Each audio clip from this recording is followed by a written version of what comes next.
How do we answer to the claim that niqāb is not obligatory since the women does not cover the face in the salat and the umrah? So if you are asking a person who holds on to a view that niqāb is not obligatory to begin with, how am I going to answer you? I myself personally hold niqāb is not obligatory to begin with. Better, yes, no one denies it. Better, yes. But obligation, it needs a stronger evidence. It needs a more specific evidence to show it's obligatory or to show its obligation. Until this moment, based on what I have studied and what I have read, I do not find its obligation. Due to my weakness, of course. Due to my weakness.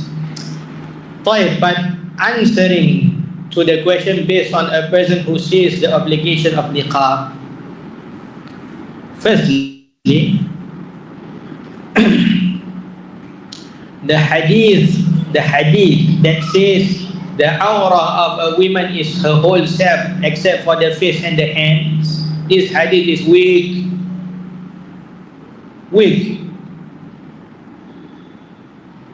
There is weakness in the hadith with three weaknesses. There are three weaknesses in the chain. Not remember it now, but to the best of my memory, there are three weaknesses to the hadith. Weak. And they say that if a woman does not cover her face in the prayer, then she does not cover the face outside of the prayer. What has got to do with the prayer and outside of the prayer? Two different situations. In the prayer is the prayer. Outside the prayer is outside of the prayer. How can we make similar of what is inside the prayer and what is outside of the prayer? Inside of the prayer there are certain rulings. Outside of the prayer, these rulings will not be applied. Correct? So they are not similar situations that you can make them similar to one another. There are rulings in the prayer that is not outside the prayer, like facing the qibla, a must throughout the prayer. Outside of the prayer, it's not a must for you to walk always facing the qibla. There are differences. So once they differ, you cannot make qiyas anymore. If there is a difference, no more qiyas. A qiyas can only be made when one thing is totally similar with the other. No differences at all. Only then you make qiyas. Understand? Then the Hajj as well. The Hajj is actually, in fact, an evidence against the claim, because if in the Hajj is not allowed for you to wear the niqāb, it means that outside of the Hajj you will be wearing the niqāb. Understand? For example, inside the Hajj, the men are not allowed to wear pants. So outside of the Hajj, the men will be wearing pants. Correct?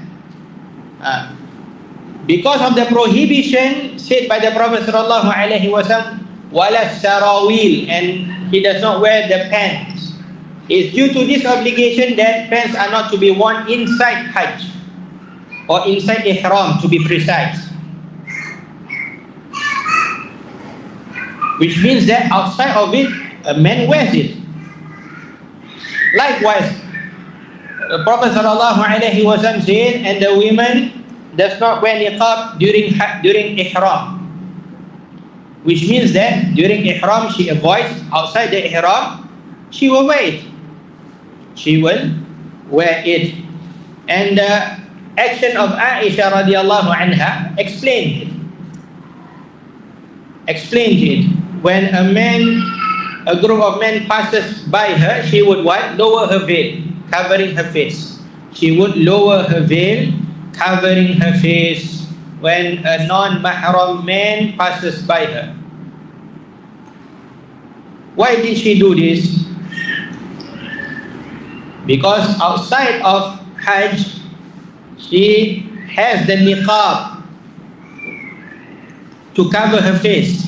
But now during Hajj, she cannot do it. So she does something in place of it, which is to lower her veil at the very least. At the very least. So the point of evidence here is she still tries to cover her face, but with something that is not a prohibition. She still tries to cover her face, but with something that is not from the prohibition. Understand? Naam. So all of this shows that a person wears the niqāb outside of these two places. And the ulama, they had already said, even in the salat, now we talk about the salat again, if there is non-mahram man, she wears the niqāb. She still covers the face inside the salat. So it is not something strong there for the claim that you are saying. Ala kulli, for her to wear, my personal stance, my personal opinion on the matter is that to wear is better. But for obligation, which is if a woman leaves it off, she is sinning to Allah, there is no exact evidence for that. Based on what I had read and what I had studied. And this is a weakness from myself. Now,